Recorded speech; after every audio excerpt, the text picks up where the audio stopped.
What's a negative API test? Let me show you. When we're talking about API test cases, there are positive tests and negative tests, and I'm going to show you an example of a negative test. Typically, a negative test is when you make an API call with a missing field, an invalid value, or a bad input, which are both of those are bad inputs. So I'm going to use this example that I have in my course, right? This API is a post API to create an application. This is application tracking app, basically for Java applications to track.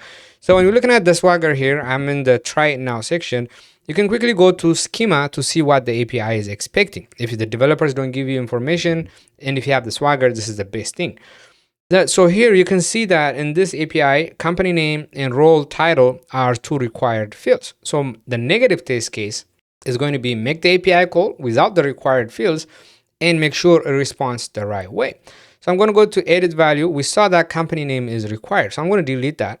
Right? I'm going to delete that. So that's going to be the missing field. When we're looking at here, missing field is one of the common negative test cases. Then I'm going to do execute and expect it to fail. That's the difference here.